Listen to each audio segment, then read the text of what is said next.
Meus amados, sejam bem-vindos então a mais uma pré-aula em nossa Escola Bíblica Dominical, onde estaremos trazendo a exposição de uma grande lição contida nesse trimestre. Estaremos tratando sobre a ceia do Senhor, a segunda ordenança na igreja. Temos certezas que vai ter muitas questões importantes acerca dos textos sagrados que estarão esclarecendo muito acerca desse assunto. Então nós vamos estar abordando agora, nessa leitura inicial, o texto aqui de ouro, ou o texto áureo, onde ele se concentra na primeira missiva que o apóstolo Paulo escreve à igreja de Corinto, capítulo 11 e o versículo 26. E ele diz assim: porque todas as vezes que comerdes esse pão e beberdes esse cálice, anunciais a morte do Senhor até que venha. Nós estaremos trabalhando muito forte acerca do princípio dentro dessa segunda ordenança que a igreja precisa se ater.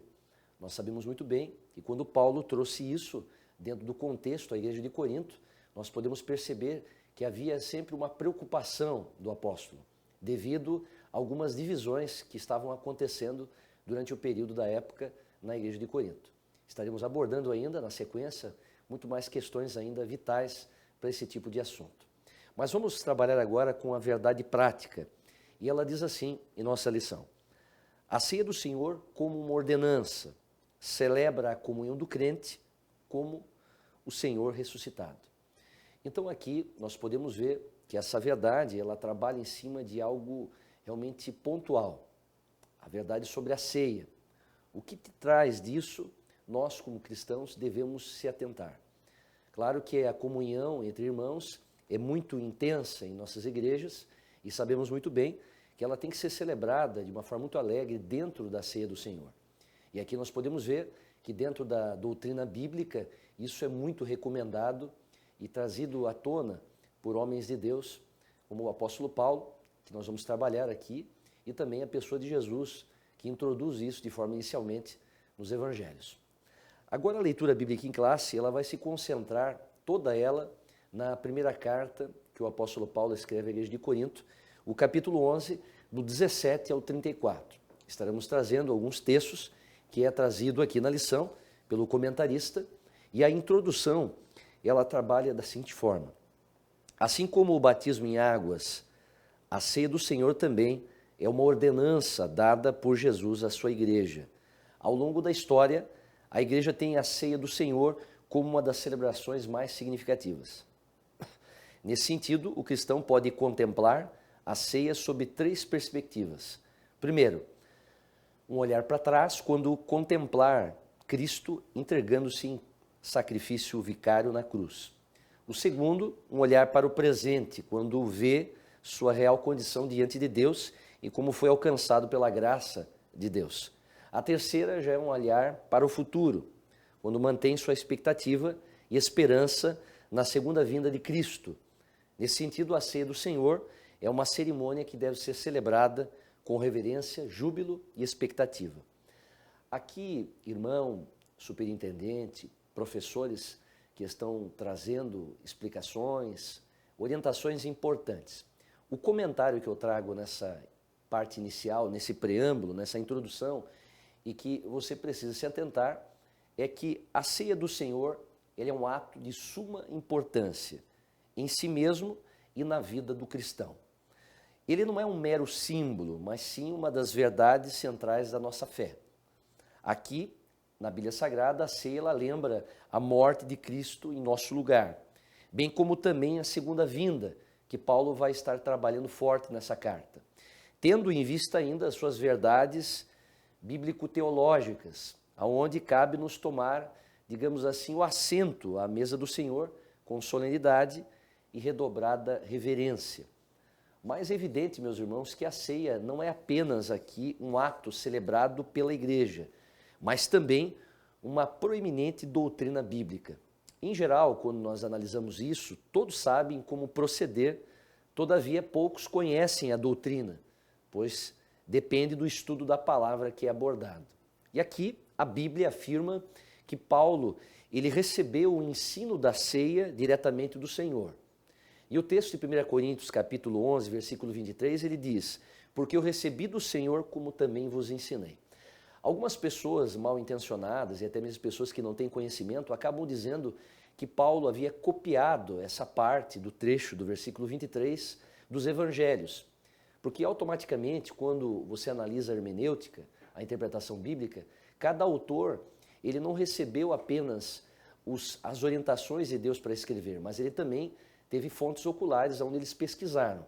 Mas o caso de Paulo, quando escreveu essa missiva, essa carta, é bem diferente. Porque quando vamos falar de história, as cartas paulinas foram escritas primeiro do Evangelho. Então aqui nós vemos que realmente o apóstolo Paulo, quando ele menciona isso no versículo 23, ele está tendo uma revelação literal. O Senhor Jesus, provavelmente, ele tenha recebido Paulo durante os 3 anos em que ele comenta na carta aos Gauleses, no capítulo 1, versículo 11, 12, 15 ao 17. Ele vai trabalhando ali e provavelmente, como muitos teólogos estudiosos creem, ele estivera a sós ali com Deus na Arábia, sobre os quais as Escrituras se silenciam. Provavelmente, ele deve ter recebido ali também essas informações a respeito da ceia do Senhor. Então nós vemos aqui que a ceia são 2 as ordenanças da igreja, e ela é uma delas, originadas do ministério terreno do nosso Senhor Jesus Cristo, que é o batismo, que temos referências em outras lições, e aqui a ceia que estaremos trabalhando de uma forma interessante. Com o seu batismo no Jordão, Jesus ele inicia ali o seu glorioso ministério, encerrando com a instituição da ceia, sua morte redentora, como o evangelho mateano comenta ali no capítulo 26, do versículo 26 ao 30, ele faz muita menção nisso. Enquanto o batismo fala da nossa fé em Cristo, e ocorre apenas uma vez na vida do cristão, a ceia do Senhor, ela diz respeito à nossa comunhão com Ele e deve ser sempre renovada. Isso nós temos que se ater. Quando falamos aqui de definições, designações, a ceia, por ser uma ordenança, ela foi instituída por Jesus na mesma noite em que ele foi traído. Na Bíblia, ela é chamada da ceia do Senhor. Não existe essa expressão biblicamente Santa Ceia, mas ceia do Senhor. Importante frisar isso, muita gente não sabe disso. E comunhão do corpo e do sangue de Cristo, trazendo a referência também ali em 1 Coríntios 10, versículo 16, sobre a ceia do Senhor. Mas por ela ser uma ordenança, ou também uma outra expressão usada na teologia, sacramento, a ceia do Senhor é conhecida pelos evangélicos como essa ordenança, para constituir-se numa ordem dada por Cristo aos santos apóstolos.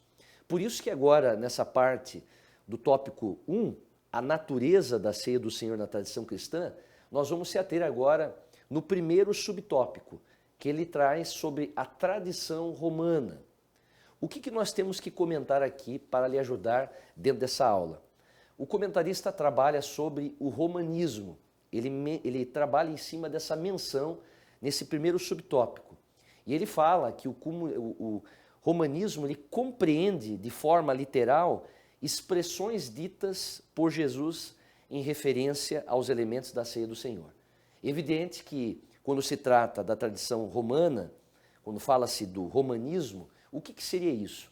É a visão católica, conjunto de doutrinas e leis ou instituições da Roma Antiga.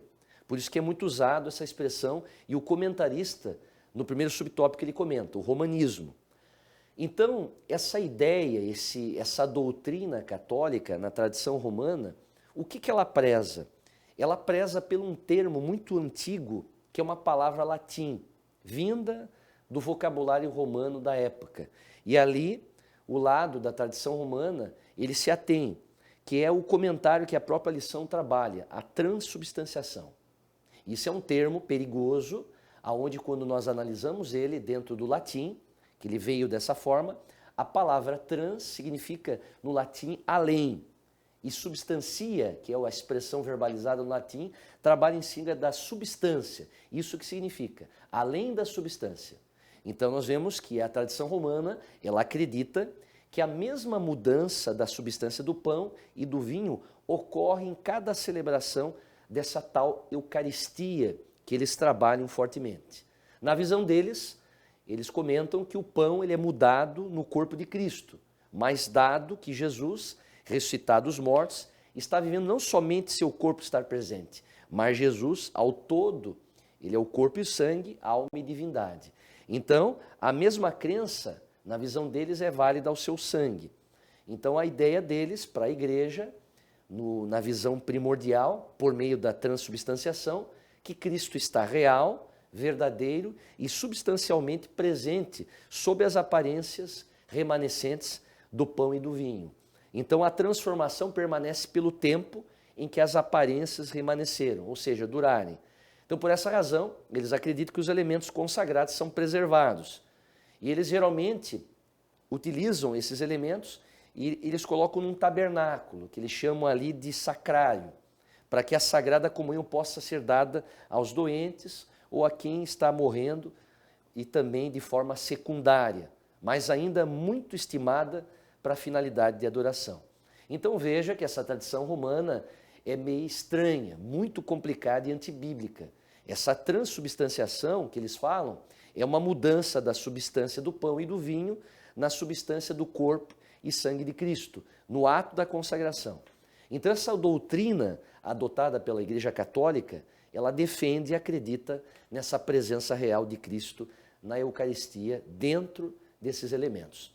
Realmente, uma doutrina perigosa e que precisamos cuidar com essas questões explicativas deles. Existem até meus irmãos que acabam aderindo a essa visão da transubstanciação, que é algo estritamente herético. Nós podemos ver agora no segundo subtópico da lição, que vai apresentar agora a visão protestante, o protestantismo. A visão agora que é trabalhada nesse subtópico 2, na tradição protestante. Nós precisamos comentar algo importante para você, professor, ensinador ou ensinadora, que quando se fala de tradição na linha luterana, né, digamos assim, as igrejas, elas acreditam na presença real, mas não na transubstanciação. Eles já vão contra essa ideia católica. Eles acreditam que essa crença da transubstanciação, ela se opõe à da consubstanciação, que é o que eles acreditam, que sustenta, e eles prezam, dizendo que a substância do corpo e do sangue de Cristo coexistem com as substâncias do pão e do vinho. Então veja que os teólogos da linha luterana acreditam que a doutrina da transubstanciação está incorreta, por não corresponder ao que está escrito na Bíblia. Mas eles ainda não acreditam que existia, de alguma forma, a presença física de Cristo nos elementos da ceia do Senhor. Então, logo, esses teólogos da linha luterana, eles têm uma crença que Cristo está presente fisicamente na ceia, mas não acreditam no conceito da transubstanciação dos elementos. Então, ocorreria, um tipo de sacralização dos elementos. Então, o pão e o vinho se materiariam iguais, né? Ou seja, se manteriam iguais, porém, teriam junto a eles a carne e o sangue de Cristo. Então, essa doutrina, eles receberam e colocaram o nome de consubstanciação. E realmente é outra questão doutrinária que eles acabam trazendo, dizendo que isso é uma realidade que acaba sendo antibíblico. Nós temos que entender que ceia é apenas uma celebração, não algo nesse sentido como um e o outro trata, tanto no conceito de consubstanciação, algo herético, como a questão de transubstanciação, que é a questão da tradição romana preza muito. O próprio reformador, eu gosto muito de citar isso, Zwinglio, ele mesmo discordou da doutrina da consubstanciação na visão luterana, na visão de Lutero. Ele acreditava, Zwinglio, que não havia a presença de Cristo na Santa Ceia sob nenhuma forma, literal, como se fosse uma fusão. Ele não acreditava nisso. Zwinglio, ele acreditava que a ceia do Senhor nada mais é do que um símbolo do sacrifício feito por Jesus. Logo, a ceia seria somente a celebração da igreja para celebrar a memória de Jesus e seu sacrifício. Então veja que Zwinglio ele trabalhou numa veia lógica, numa veia onde nós podemos observar aqui no terceiro subtópico, que é a nossa posição pentecostal. Aqui nós precisamos trazer aos alunos, nesse terceiro subtópico, a importância disso, porque nós, pentecostais, sabemos muito bem e temos a mesma visão de Zwinglio, na época, contrariando essas duas visões da tradição romana e da tradição luterana. Nós, como posicionamento pentecostal, a ceia é apenas um memorial de sacrifício único que Cristo fez de si mesmo sobre a cruz e de uma vez por todas é também uma oferta espiritual de todo o louvor que é possível oferecer a Deus em reconhecimento ao sacrifício feito por Cristo. Então Jesus apresentou os elementos que simbolizariam o seu sacrifício, o pão e o vinho, como simbologia. Então é isso que nós temos como posicionamento. O pão simbolizou seu corpo partido e o cálice simboliza seu sangue derramado como nova aliança. O pão, evidentemente, por ser esse elemento, né, o símbolo da vida, o próprio Jesus comenta isso no Evangelho de João, capítulo 6, versículo 35, quando ele diz: eu sou o pão da vida, aquele que vem a mim não terá fome, e quem crê em mim nunca terá sede. Aqui nós vemos, por conseguinte, que o pão é partido na celebração da ceia. Vemos a memória, o sacrifício vicário de Cristo, através do qual ele entregou a sua vida em resgate da humanidade caída, escravizada pelo diabo. O vinho, em si só, quando vemos na Bíblia, nós podemos observar que ele é mencionado e é identificado na Escritura Sagrada como o fruto da vide. É o cálice do Senhor. O vinho, na ceia, lembra-nos o sangue do Cordeiro, o sangue de Cristo, vertido na cruz, para redimir a todos os filhos de Adão. Eu gosto muito da primeira carta Petrina, no capítulo 1, versículo 18 e 19, que ele fala assim: sabendo que não foi com coisas corruptíveis, como prata ou ouro, que fosses resgatados da vossa vã maneira de viver, por tradição, recebestes dos vossos pais, mas com precioso sangue de Cristo, como de um cordeiro imaculado e incontaminado. Pedro foi muito maravilhoso quando fez essa menção nessa primeira carta. Então, portanto, na nossa posição pentecostal, o pão e o vinho são simbologias e, biblicamente, o memorial do Calvário. Representam o corpo e o sangue de Cristo, oferecido por ele como sacrifício expiatório, meus irmãos, para redimir nossos pecados. É a explícita e profunda e confortadora simbologia das Sagradas Escrituras. Então se atenha a isso nesse ponto do terceiro subtópico.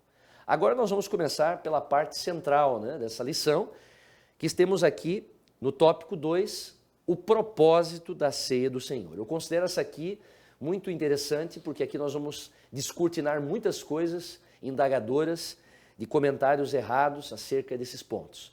O primeiro subtópico, que é abordado, fala sobre celebrar a expiação de Cristo. O que seria isso, pastor Fernando? É uma palavra antiga, inclusive está inserida no Antigo Testamento. Todos os autores sagrados se ateram muito a esse ponto, e a palavra expiação é uma palavra hebraica, é a palavra kafar. O que significa isso? É a palavra purificar, pagar pelos pecados. E se nós formos entender na visão do novo, é por meio da expiação de Jesus Cristo. Podemos nos purificar para nos reconciliarmos com o nosso Pai Celestial. Então, quando Paulo utiliza a expressão que é trabalhada nesse primeiro subtópico, que contém ali em 1 Coríntios 11, versículo 26, a parte A, por que Paulo usa esse termo? E Paulo diz o seguinte: porque todas as vezes que comerdes esse pão e beberdes o cálice, anunciais a morte do Senhor. Evidentemente que esse verbo no português, ele tem algumas conotações, mas quando nós vamos para a expressão grega, ela é muito mais profunda. A palavra anunciais aqui, ela vem do grego katagelo. O que significa isso? Significa proclamar publicamente. Então vamos converter o texto de Paulo, nessa primeira carta aos igreja de Corinto. É o seguinte: proclame publicamente a morte do Senhor. Então isso está introduzido no ato da celebração. Então quando Paulo utiliza isso para a igreja de Corinto, ele está indicando que a correta ministração da ceia exige a pregação acerca da morte do Senhor. Então isso significa que todas as vezes que a igreja se reúne para a celebração, a ceia do Senhor, ela deve testemunhar o caráter, preste bem atenção nesse ponto, o caráter vicário da morte do Senhor. Então, assim como um anfitrião, nos termos da velha aliança, no banquete pascal, ele testemunhava a ação salvífica de Deus na história de Israel, o povo da nova aliança tem como realmente missão proclamar o significado da morte de Cristo. Então veja a importância que Paulo está trazendo nessa carta. Então, em termos simples, Paulo enfatiza que a celebração da ceia do Senhor, de fato, ela proclama todo o evangelho e oferece, meu amado, a instrução e sustento durante a caminhada do já para o ainda não. Então veja, em cada ceia a igreja é convocada ao quê? A olhar para o passado, a fim de proclamar no presente a base para o novo relacionamento com Deus através da morte de Jesus. Então esse versículo 26 do capítulo 11, 1 Coríntios, não se refere mais à tradição da ceia, mas serve para conformar a demonstração anterior. Então, em concordância com a ordem da anamnese. O que seria isso? Aquilo que Jesus falou lá na ceia. Antes dessa escrita de Paulo, a comer e beber a ceia tem como ponto de partida a morte de Cristo, e o povo de Corinto deveria continuar ciente disso. Daí o indicativo, o verbo que aparece aqui, anunciais. Com essas palavras, meus amados, o caráter da anamnese é mais bem descrito. O que é a anamnese? É um exame. Não se trata simplesmente de uma lembrança subjetiva, mas da manifestação ativa da continuidade e do significado presente da morte de Cristo. Então esse termo anunciais tem desse modo um significado profético e declarativo de Paulo. Então quando a morte de Jesus ela é proclamada, segundo as Escrituras, no contexto de uma celebração sacrificial, onde o pão e o vinho simbolizam e representam os benefícios da morte vicária em Cristo em favor do seu povo. Então, esse tal anúncio se torna em implicação, de modo correto, a celebrar a ceia do Senhor. Então, dessa forma, a igreja ela é nutrida, irmãos, pelo anúncio profético do Evangelho e pela promessa de Jesus a seu povo. Então, Cristo instituiu a ceia como um bem permanente para a sua igreja. Esse é um benefício acrescentado a todos os outros benefícios para significar e selar essa morte. Isso permanecerá até o movimento, ou seja, até o momento da sua volta, a volta dele. Sua morte, ela deve ser proclamada até que ele venha, porque nessa dispensação a cruz e continuará sendo a fonte e a causa das bênçãos, o centro da recordação da igreja.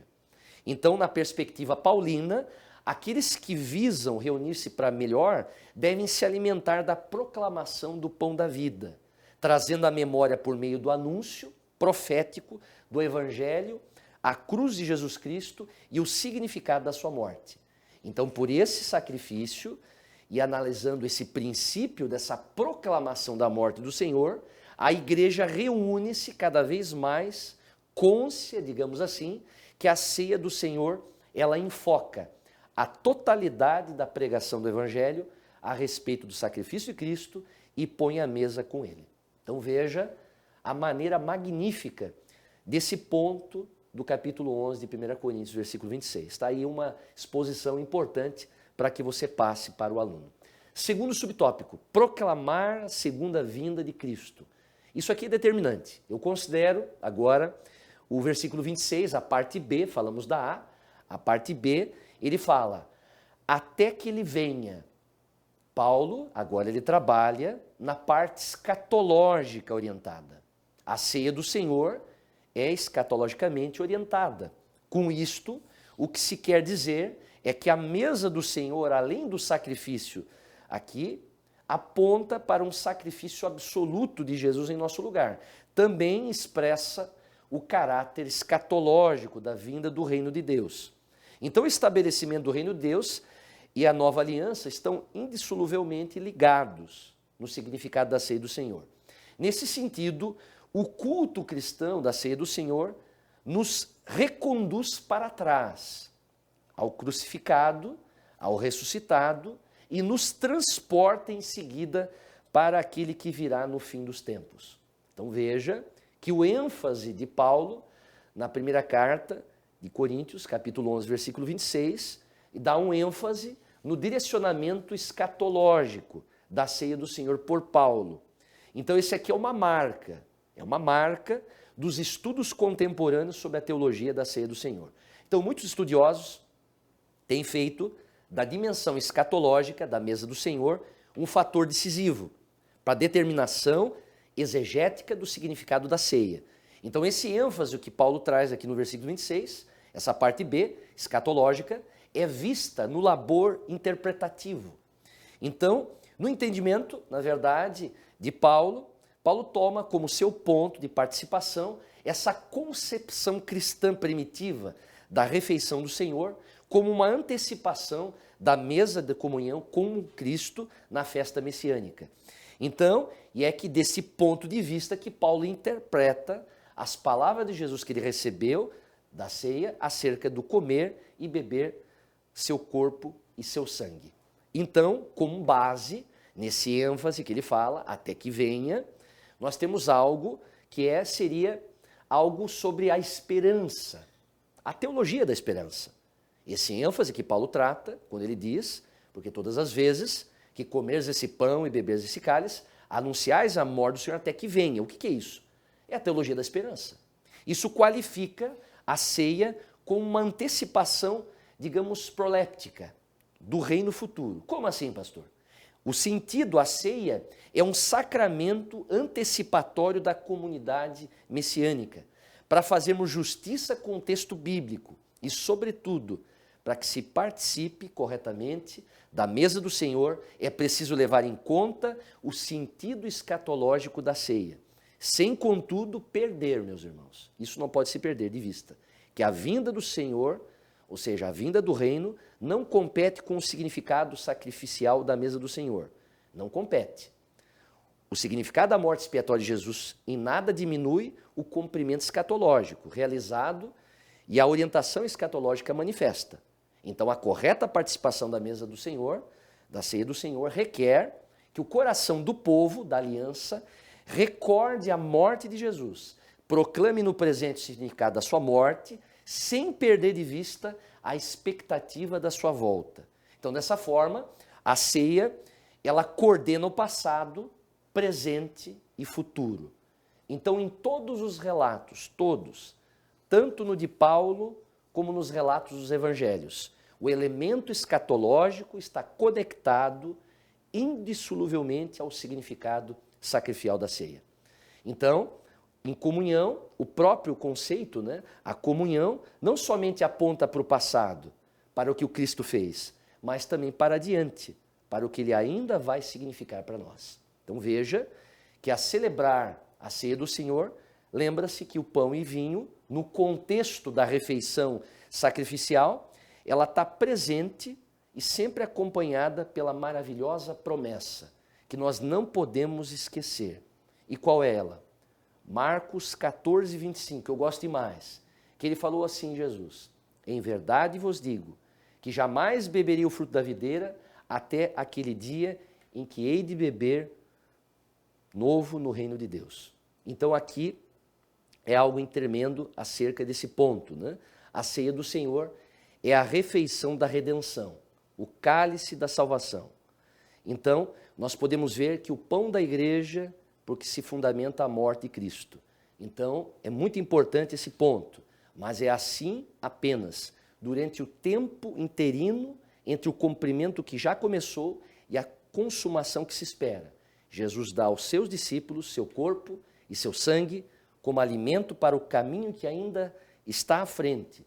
Com isso, meus irmãos, ele os envia no caminho da história com pão suficiente para que possam viver, mas todo esse comer e beber é feito somente em antecipação na nova terra e no novo vinho que haverá naquele dia, realmente nas bodas do Cordeiro. É a plenitude da alegria. Então nós teremos algo maravilhoso, como é dito em Marcos 14, como mencionei, até aquele dia em que hei de beber no reino. Então veja, esse é um ponto importante que Jesus trabalha. Agora o terceiro subtópico, que não podemos deixar de lado, que é celebrar a comunhão cristã. Primeiro, O comentário que é dito aqui na lição, nesse terceiro subtópico, ele é muito importante. Paulo, ele trabalha no pano de fundo e a razão de por que ele está orientando tanto a igreja de Corinto, para celebrar uma comunhão realmente digna. Primeira coisa, muitas pessoas acabam só lendo o versículo 23, porque eu recebi do Senhor, e não se atém ao versículo 17 ao 22, que é o pano de fundo.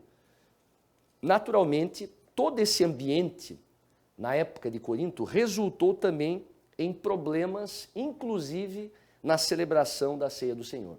Por quê? Naquela época, a igreja primitiva ela tinha o costume de celebrar a ceia do Senhor na festa da fraternidade.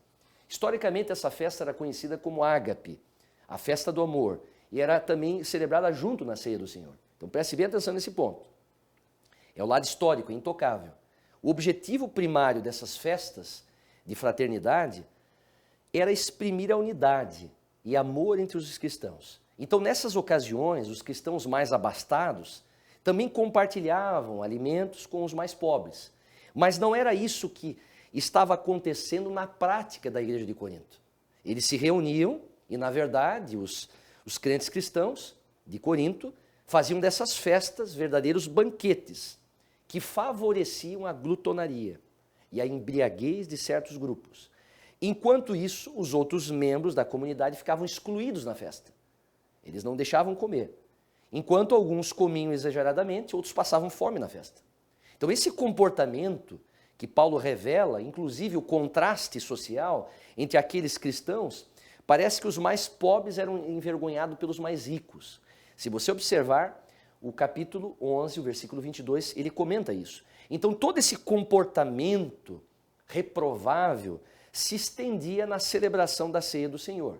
Quando chegava o momento de tomar a ceia, alguns cristãos já tinham comido tanto e bebido tanto que o comportamento deles era tão insano que eles transformavam ali o momento, que devia ser uma comunhão em Cristo, em uma ocasião de polêmicas, confusões e discussões. Tudo isso, meus irmãos, gerava um desvirtuamento do significado e propósito da ceia do Senhor. E eles não se sentavam à mesa do Senhor apropriadamente. Ou seja, com o espírito correto, com introspecção, com discernimento, disposição favorável, aquele importante significado daquela ordenança do Senhor Jesus Cristo.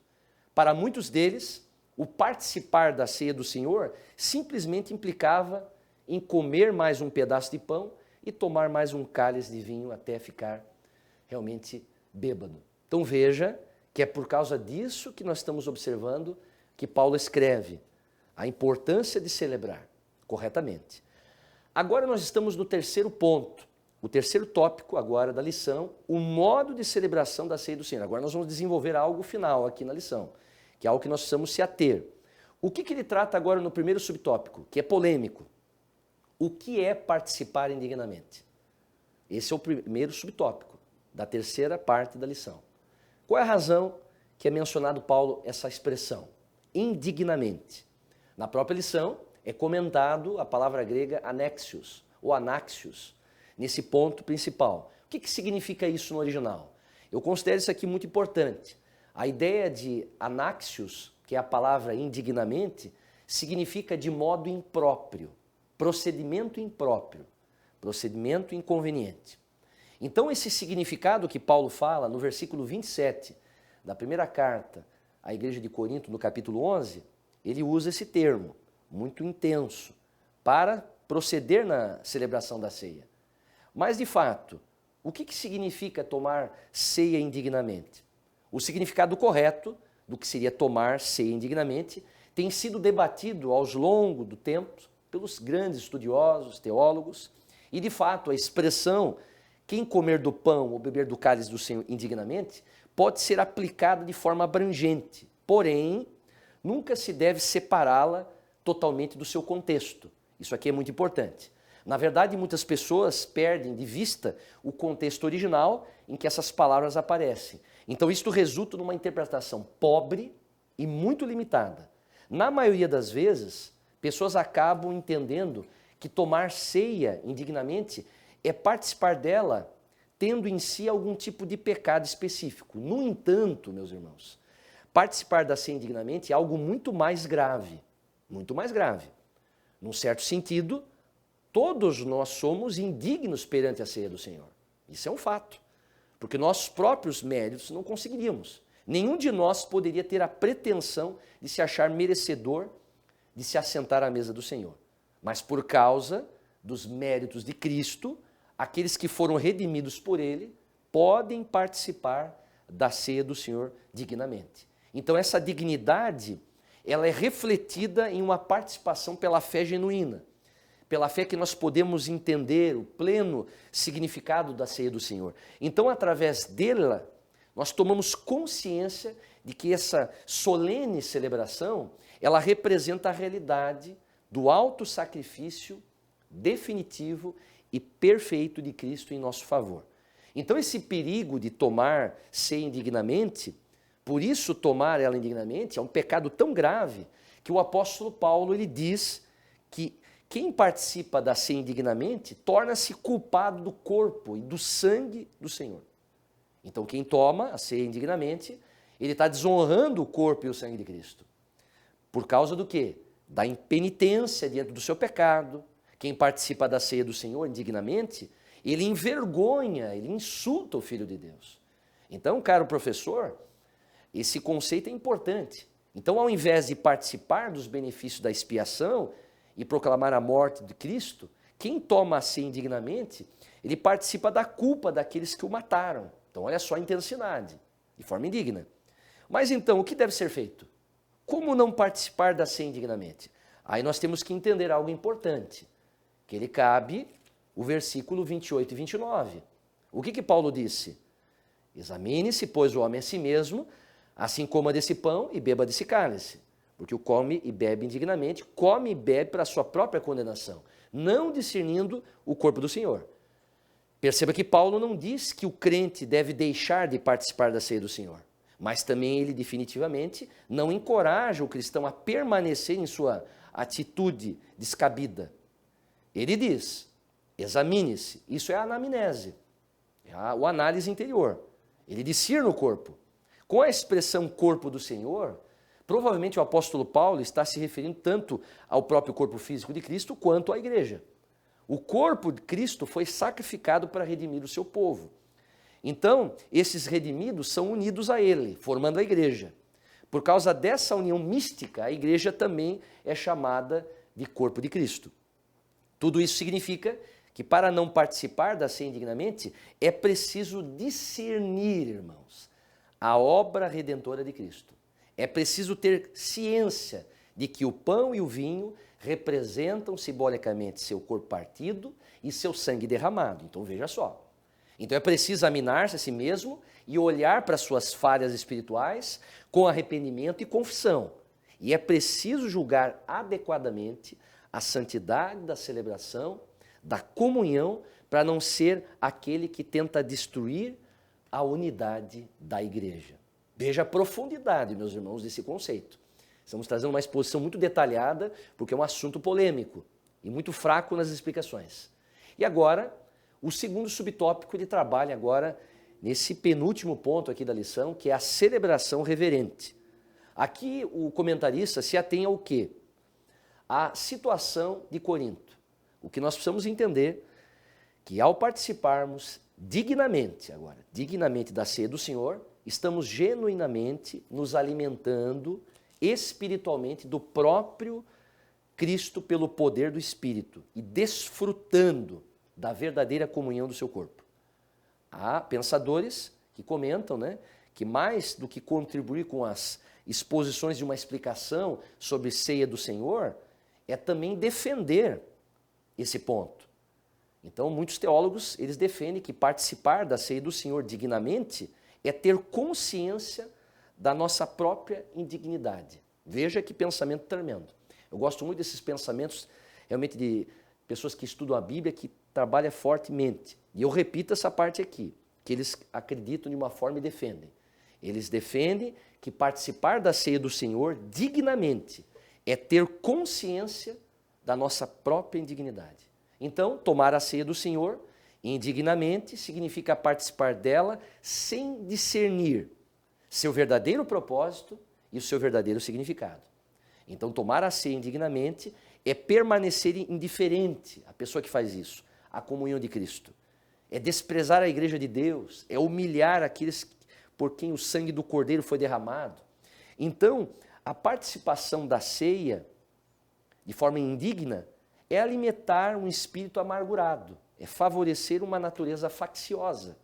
Então, comer o pão e tomar o cálice com uma atitude ímpia e refletida é olhar para o pecado sem qualquer disposição em se arrepender. Então veja o perigo, meus irmãos, e o que o comentário está trazendo aqui a respeito desse ponto. E o ponto agora primordial da lição, que é o terceiro subtópico, a celebração festiva. O comentarista aqui nesse último ponto da lição, ele é magnífico. Ele fala agora por que razão que nós devemos ter a celebração festiva dela. Porque é uma festa, irmãos. Muitas vezes nós adentramos na celebração da ceia como se fosse uma cerimônia fúnebre, e não é verdade. Quando Paulo trabalha em cima do envio dessa carta, qual era o contexto de Corinto? A própria lição ela aponta um pouco, aqui eu vou trazer para que você possa explicar aos alunos. Qual era o contexto? Era um contexto em que Corinto se aproximavam da ceia com um coração cheio de amargura, cheio de rivalidade, cheio de disputas, da confusão, brigando uns com os outros, alguns bêbados, alguns tinham tomado vinho demais durante a festa do amor, e quando chegavam na celebração da ceia, ou seja, a atitude completamente inapropriada para a celebração de uma ceia. E isso que é participar da ceia de maneira digna, não indigna. Então veja, e o castigo, aliás, a consequência disso, Paulo ele diz aqui em Corinto, na carta, que essa pessoa se torna réu do corpo, torna réu do sangue de Jesus. Ela se torna culpada da morte de Cristo, como Judas, como os sacerdotes, como os fariseus e escribas, como Pôncio Pilatos, como os romanos que penduravam ali e penduraram Jesus na cruz. Então, você veja que é igualmente, indignos como eles foram. É uma pessoa que participa da ceia de forma indigna. Então, aqueles soldados que atravessavam complexo e se tornavam ali réus, culpando, né, todo o povo, né, e dizendo coisas terríveis sobre Cristo, nós podemos equiparar a eles, que falaram muitas coisas contra Jesus. Então você consegue pensar então, em uma coisa mais séria do que você se tornar apenas um indivíduo ali que está sendo julgado.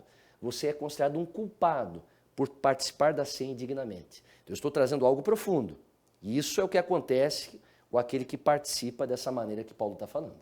Então veja, nós estamos comparando pessoas que realmente tornaram-se ali pessoas terríveis na hora da cruz do Calvário. Isso pode ser alguma coisa que muitas vezes nós se atemos aqui aos comentários de Paulo e que ele traz a responsabilidade da igreja de Corinto. É por essa razão que agora nesse terceiro subtópico, a ceia é uma celebração festiva. Então, o nosso grande desafio é reafirmar novamente o conteúdo doutrinário que Jesus instituiu na ceia com os seus discípulos. Que o mesmo que Paulo aplicou à igreja de Corinto. Nós precisamos recuperar o significado sacrificial da ceia do Senhor para relembrarmos com o sacramento da nova aliança. Esse é o grande ponto, ou a ordenança da nova aliança. Então isso aqui é muito importante. Nós precisamos ter uma comunhão pessoal com Cristo, sem suprimir a verdade que Ele nos amou tanto que tomou sobre si a justiça divina, para que pudéssemos ter livre passagem para sempre. Sem o reconhecimento dessas verdades, definitivamente não é a ceia do Senhor que comemos. Não é. Por isso, meus amados, eu trago aqui uma conclusão para você, professor, compartilhar. Bater na tecla no final da sua lição. Falar isso. Temos que ter em mente esse assunto que foi exposto. Devemos sentar-nos à mesa do Senhor com discernimento, passe isso ao aluno. Ter temor de Deus e humildade. Conscientizar-nos de que ali não estão só meros símbolos, mas o sublime memorial da morte de nosso Senhor Jesus Cristo. Caso contrário, seremos contados como réus diante de Deus.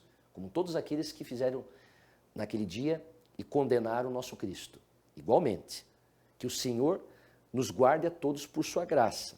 E eu deixo aqui um pensamento de um grande teólogo arminiano, da nossa linha específica, John Wesley, que ele disse algo que eu gosto muito. Uma pessoa pode ir à igreja 2 vezes por dia, participar da ceia do Senhor, orar em particular o máximo que puder, assistir todos os cultos e ouvir muitos sermões, ler todos os livros que existem sobre Cristo, mas ainda assim tem que nascer de novo. Não esqueça disso. Que Deus os abençoe.